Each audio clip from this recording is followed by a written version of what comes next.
Hi everyone, it's Chloe here and I'm the owner, maker and creator of Emmy Creations, and welcome back to my channel.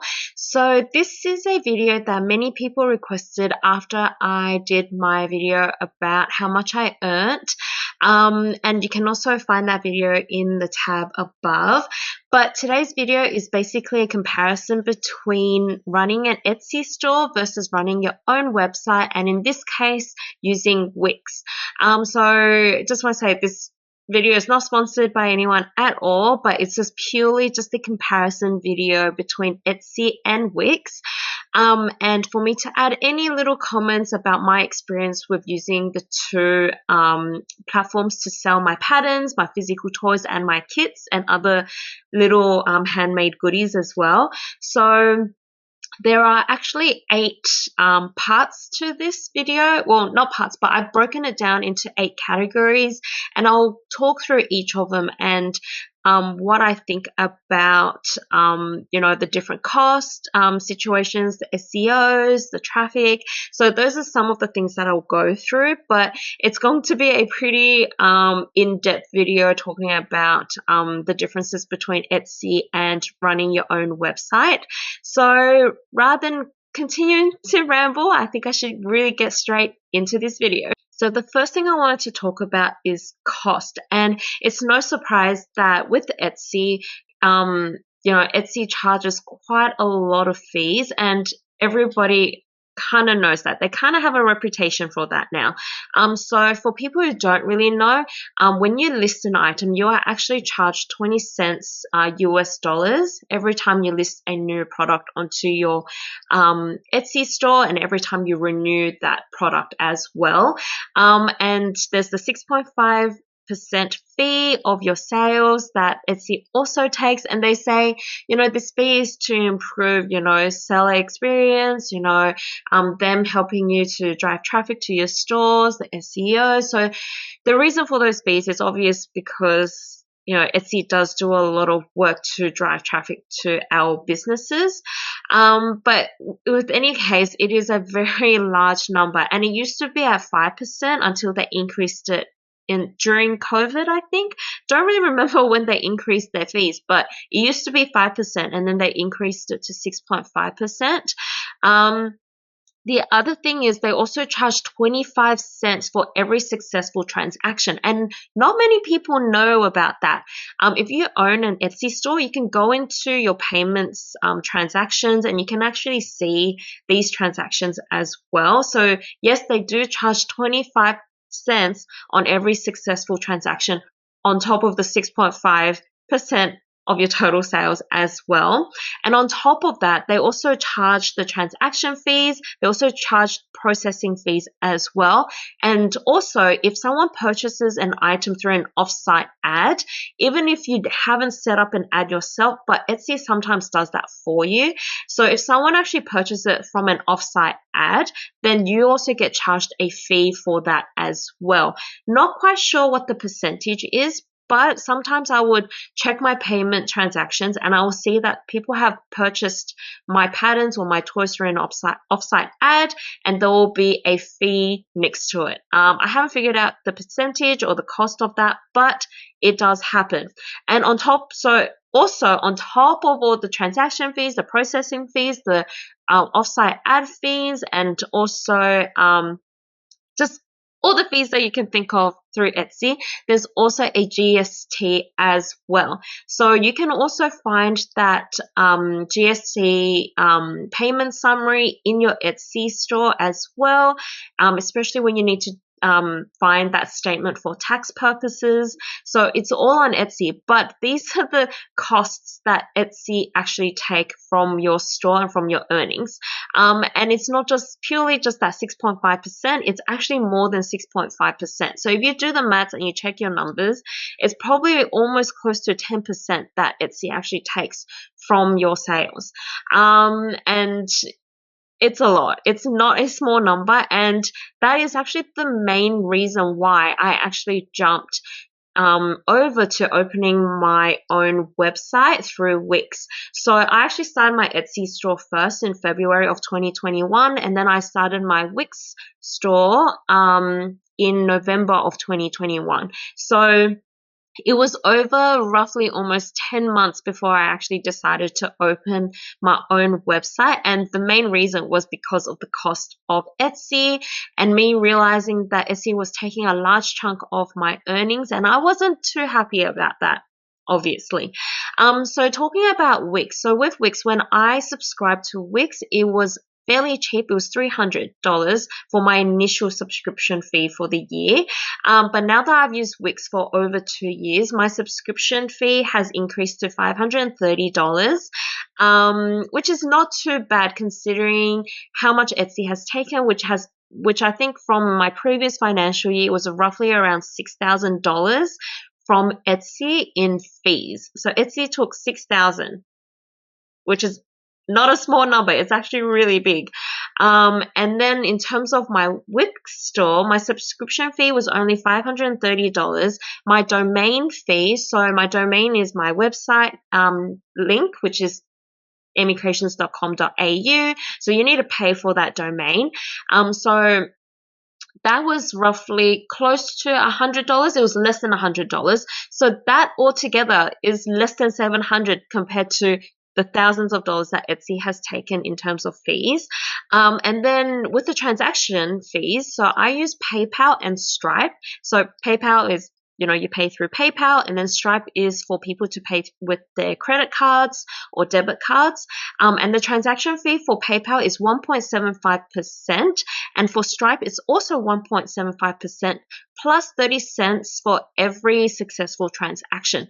But comparing that to Etsy, it is still so much cheaper. So it was a no-brainer for me to open a Wix store and try to divert some of the sales to my Wix store and try to decrease the number of sales in my Etsy.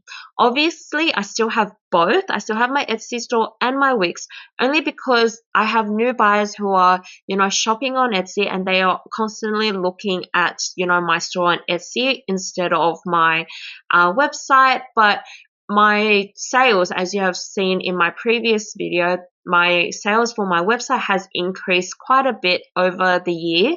And so I'm confident that my sales will gradually increase on my website and gradually decrease in my Etsy store.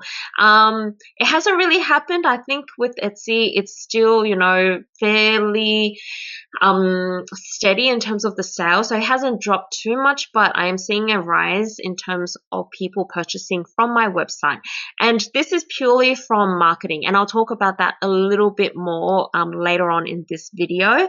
So I guess the only thing to add to in terms of the cost, so what I've been doing is I've been increasing the prices of my items in my Etsy store to make up for the difference in the fees, which I feel like I don't like it, but I feel like when I'm running a business, like a small business like this one, I don't want to be making a massive loss.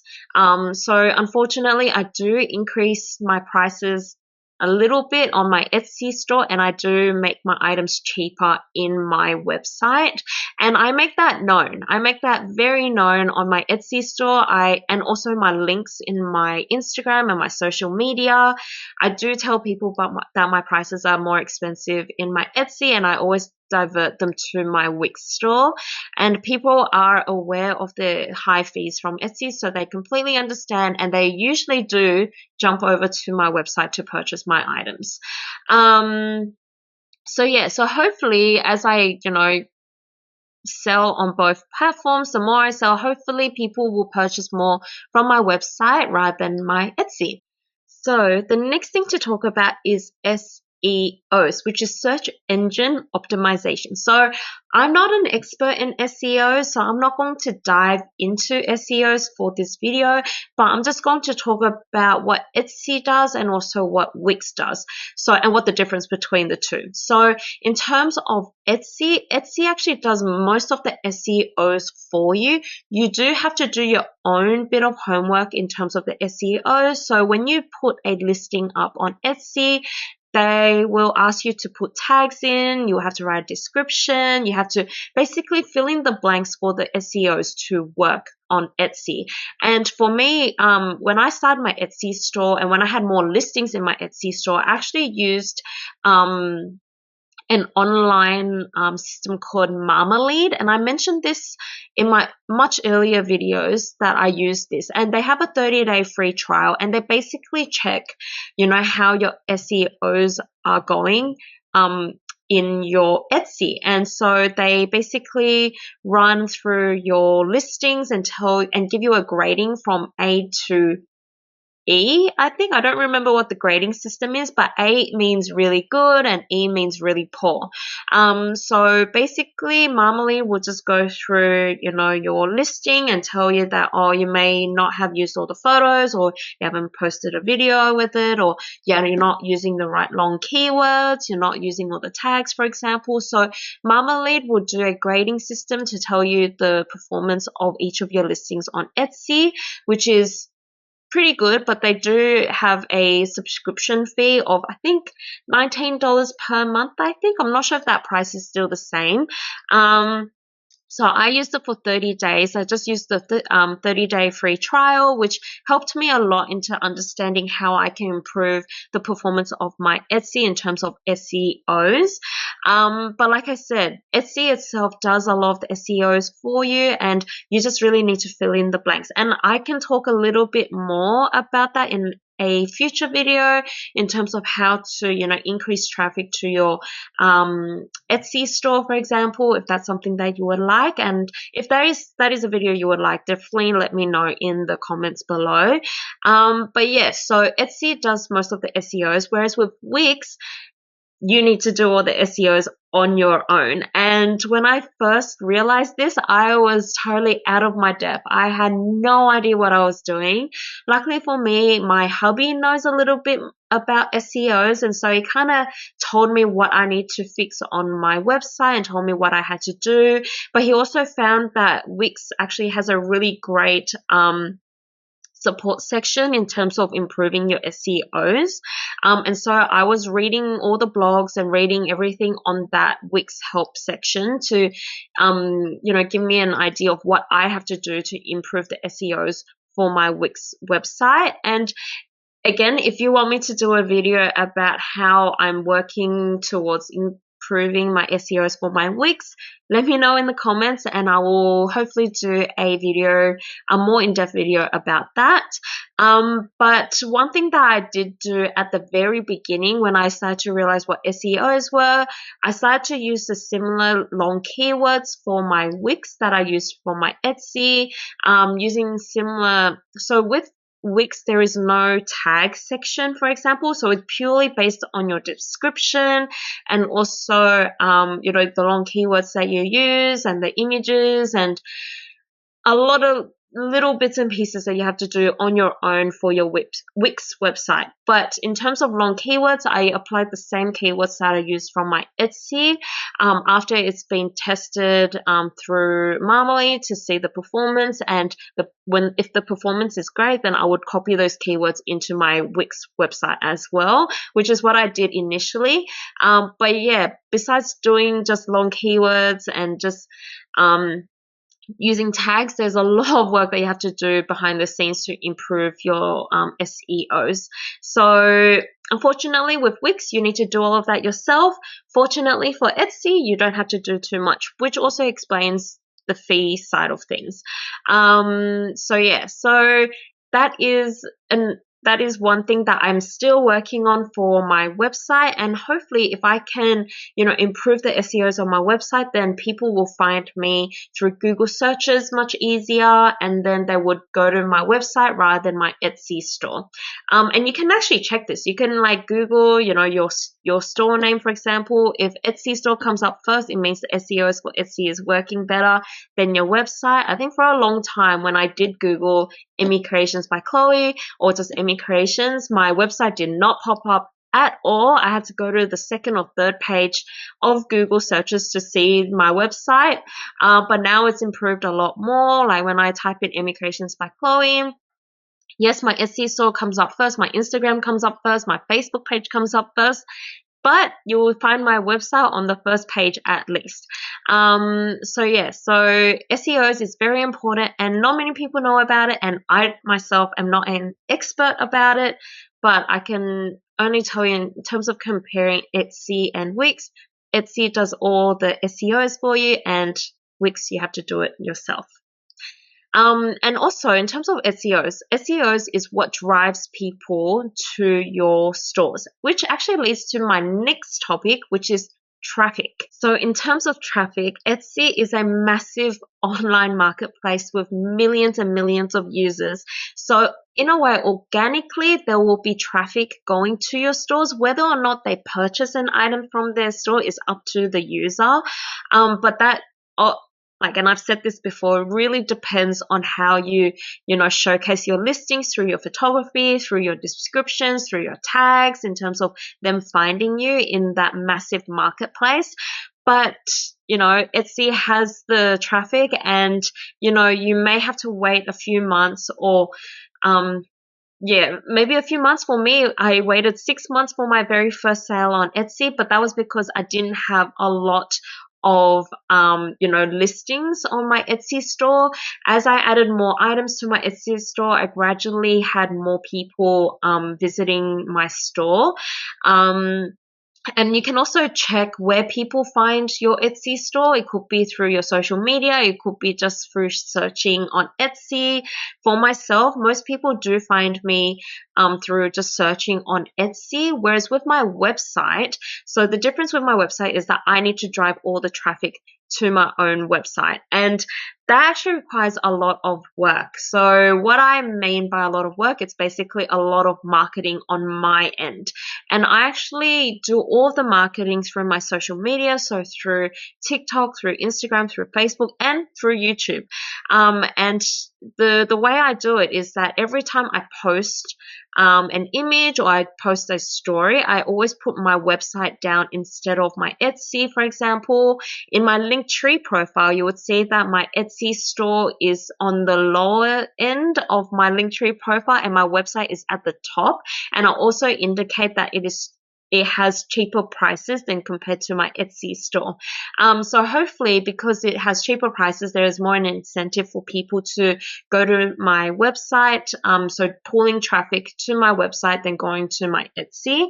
But there is also an issue in terms of why my website may not get as much traffic compared to Etsy, and that is because people may not trust a standalone website like my Wix store compared to a massive online marketplace like Etsy. And so as someone who has, prior to starting on my own shop and also being an Etsy buyer, every time I wanted to purchase a pattern after I saw it, I always did a bit of research first before I purchased from a standalone website, because I'm not sure if I could trust them completely unless I did my own research, seeing how many followers they have, seeing the reviews they have on their website, for example. So it's a lot to convince someone to buy from your website rather than buying from your Etsy store. And I think for myself, because now I have a presence on Instagram, for example, with over 70,000 followers, people will trust that, and I show my face as well. I'm a real person. I'm not a computer. I'm not a bot. I'm not an AI. So because I show my face as well, there is also a bit more trust in believing that I do operate a professional and proper website that is not going to rip someone off. But yeah, and that's something that you need to build over time, like creating that trust between yourself and a potential buyer.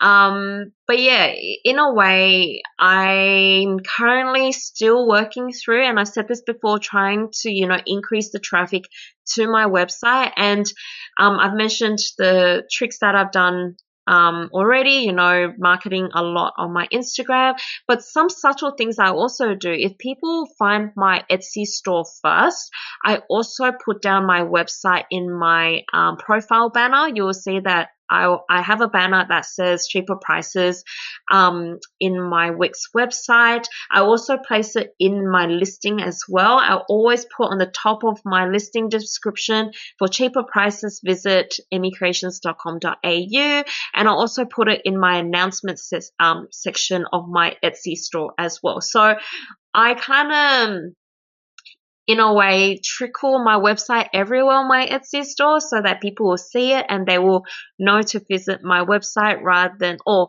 purchase from my website rather than purchasing from my Etsy store. So those are some of the tricks that I use to try and drive the traffic from Etsy to my Wix.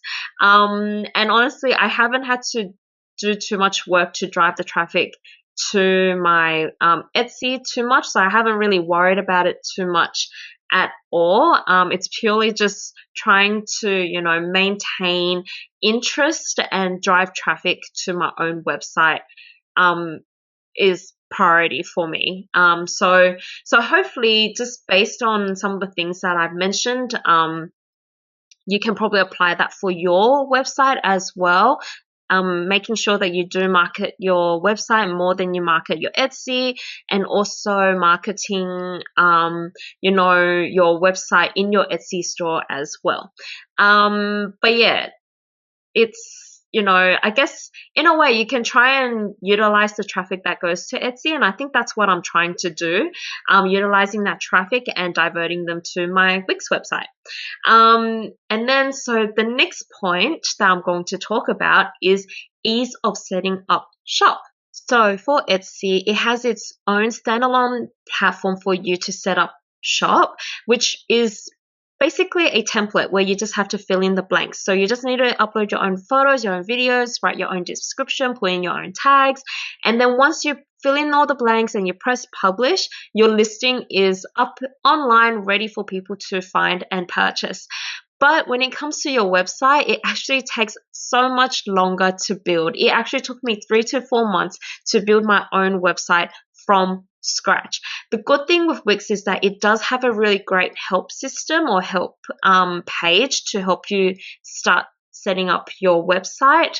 But yeah, the initial phase of, researching, planning, setting up, and launching takes much longer than Etsy. But there are also some advantages with building your own website, which actually leads to my next point of design flexibility. So for my Wix website, there was a lot more flexibility and a lot more features that I could play with to create my website, which meant that I could let my brand shine. And that is what you really want as a small business owner. You want to stand out from the crowd and you want to let your own brand be, number one. And on Etsy, you can't really do that because, like I said before, everyone is using the same template. Everyone's store looks the same. The only difference is the listings themselves. And so because of that, it means there's a lot more competition, which is actually another point that I will talk about later. But with Etsy, if you want to, make it look a little bit different or, add a few little features, there is that option. You have to pay a monthly subscription for Etsy Plus, which means that you can actually add a few extra little features to your store. But those little features just does not compare to, opening your own website. And honestly, I don't think it's worth it. If that is something that you want to do, then I definitely wouldn't say no or wouldn't stop you guys from doing it. But personally, I would not pay the extra subscription fee to, add a few little features that does not even compare to what I can do on my Wix store. So I think based on this, it's fairly obvious that I definitely prefer the flexibility, the design flexibility of my Wix store than compared to Etsy. And I mentioned before the competition, and that is the next point. So the competition when it comes to, selling on Etsy versus selling on Wix. As I mentioned before, there are millions of buyers on Etsy, but there are also millions of sellers on Etsy as well. So which means you are literally a little fish swimming around in a massive ocean of other fishes.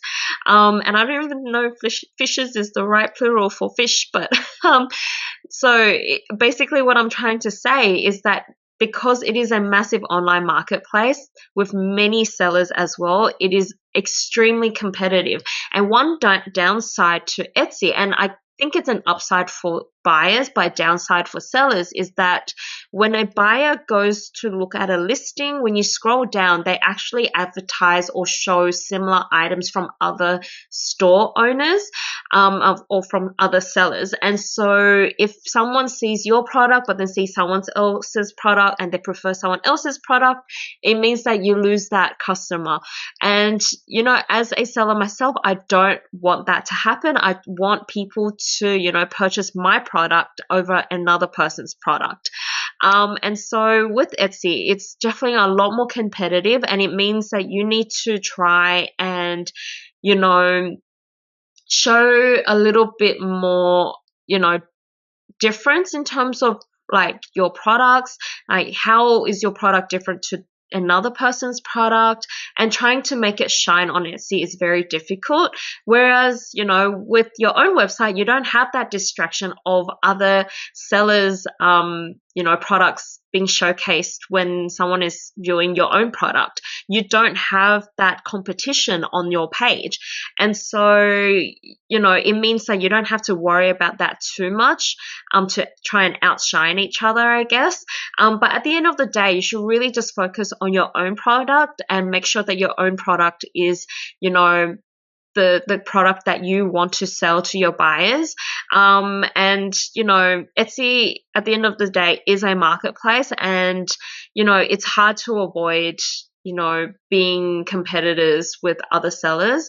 So that's definitely something to keep in mind. But with that being said, you know, Etsy is a massive marketplace. There is a lot of traffic, as I mentioned before. So you may, you know, get the sales that you want through Etsy, even if, you know, there is a lot more competition. So the next point I want to talk about is the dashboard and the tools. So when I say dashboard and tools, I actually mean the stats for your store. So, you know, the stats that I showed you previously in my other video in terms of my finances. So stats regarding finances, stats regarding how people find your page, how much people on how well a product does against, you know, the visits, against the sales, against, you know, the conversion rate. So those are the stats that I'm talking about, and those are the basic stats that Etsy provides. Wix actually has a much more in-depth dashboard, which actually not just shows the stats of your sales, but actually shows the customer information a little bit more, which actually can help you with your future campaigns and also promotions so that you can increase your sales. So there is definitely a lot more data that Wix can provide you than compared to Etsy. I guess with Etsy, if you just want to know about how much your earnings are and what listings are doing well and so forth, then I guess Etsy's dashboard is, you know, enough for that. But if you're a small business owner that wants to expand and increase your sales, then definitely Wix has definitely a more succinct data system that can actually provide you that information so that you can improve your sales. For myself, I definitely look at my Wix dashboard numbers a lot more just so that I know that I am doing the right thing to, you know, understand the performance of my store, and it breaks it all down for me so that I can understand it much clearly and much easily as well. So there is a lot of information, so you may get overwhelmed, but once you understand all the little breakdowns from your Wix store, then you will understand how to best operate your business. So I think more data is better than having less data, because you never know what you will find about your small business and how you can make it work better for you just by looking at the numbers and looking at the performance stats. But yeah, with that being said, Etsy does provide some numbers for you so that you can understand, you know, understand the performance of your Etsy store as well. And the final thing that I want to talk about is store breakdowns. So when I mention store breakdowns, what I actually mean is, when you come across a problem with a customer or with payment, for example, how do you fix those issues, or, what does Wix and Etsy have to support the seller? And so with Etsy, because it is a online marketplace, they have a lot of people in the background helping sellers to deal with, issues like, payment disputes, or, people wanting refunds or something like that. So Etsy can assist you with that. But then with Wix, you need to do everything on your own. So if there is a payment dispute, you are the one that's contacting the banks to deal with that dispute. If there is, any complaints, you are the one that needs to be the customer service that actually talks to those customers to deal with those complaints. So you are doing everything on your own. And it is definitely, when I had to realize that, it was really difficult, because I realized that I was spending quite a bit of time answering people's messages about, payment issues and any complaints that they may have. Whereas if a customer was to complain on Etsy, yes, they can either contact the seller directly, so I have to deal with. But if there are, tougher disputes to deal with, then Etsy definitely will jump in to assist the seller, but also assist the buyer as well. So it's at the end of the day, it's never fun dealing with complaints and disputes, but, just to be clear in terms of handling how you would handle this, either way, you have to handle it on Etsy and on Wix as a store owner. So there's no easy way out for either Etsy or Wix. It's just Etsy has a bit more support, whereas Wix, you actually have to do everything on your own. And that's definitely something to keep in mind. But I would say having an Etsy store versus having your own website, or Wix store in this case, there are pros and cons with having both, or having one or the other. But I would say if you are someone who is just starting to sell something online or wanting to start an online store, I definitely would say starting with Etsy first would be a good start, regardless of, all the high fees and things. But, starting with Etsy just to learn all the, ropes to running a small business, learning how to refine your products, understanding, the different processes and the strategies that you need to take to, start selling online. So it's really good as a platform to learn how to, run a small business. And then once you build up your confidence and you actually start to see, an increase in sales, or the popularity of your business increasing, or your business doing well, then I would suggest then you would open your own website to try and divert the traffic away from Etsy. And like I said before, you can always utilize the traffic that you get through Etsy to drive people to your website as well. So I would say I have no regrets starting my Etsy store first before I opened my online website afterwards. But yeah, I really hope this video was informative. If you have any questions regarding this video, definitely leave them in the comments below, and I'll try my best to answer them as soon as I can. But otherwise, I really hope you enjoyed this video. It was quite a lot of content, but I really hope it's answered some of your questions regarding, Etsy and starting your own website. But otherwise, I really hope you all have a really great day, and I'll see you all very soon. Bye.